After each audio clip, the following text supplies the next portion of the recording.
A blessed Wednesday to us. The perspective or the image of the gospel reading today is actually vocational. Vocational in the sense of it talks about the calling. And in the perspective of the gospel, it is the future or the would-be followers of the Lord.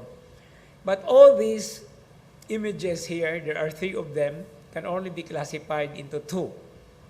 Namely, those who would like to voluntarily say to the Lord, I'm going to follow you. And on the other hand, those whom He personally called. Now, whether voluntarily or He personally calls, we are called by Him. But apart from these experiences that are given in today's gospel reading, with so many reasons that they have to do first before they are going to follow, we at the same time are also challenged to practically consider in our lives as well.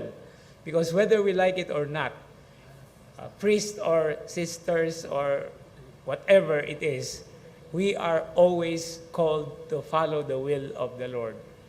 And all these commitments that we have in our lives should also be in line with that will.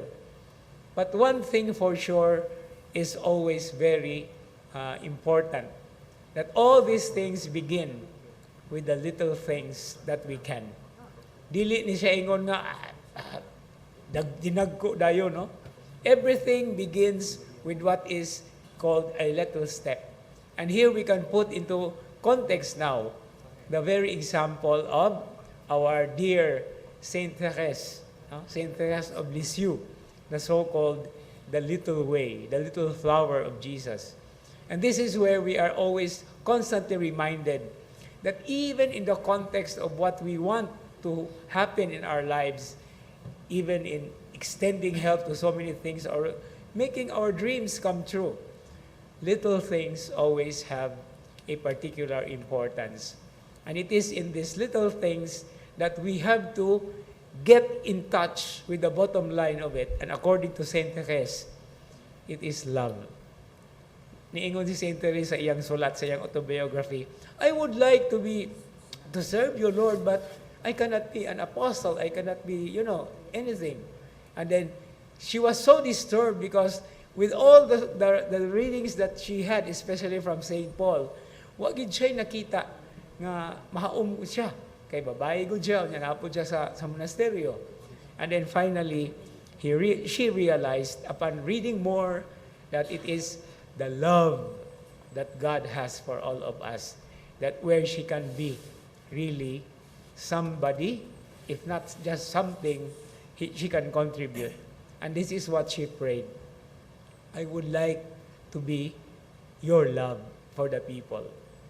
And another thing about Saint Therese is it's always something to do with the flowers, with the rose. Make your flower do good on earth, even in the little things that I do. And so this is one thing that has to inspire us. Nga dili kinahanglan nga megalomania, dagko kayo tag mga una-una dayon.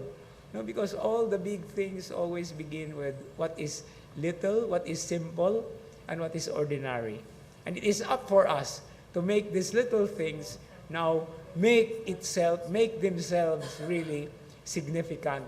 And by the significance, together with God and the example of the Blessed Virgin Mary, whose humility we always acknowledge, we also say, not my will be done, Lord, but your will be done. Amen.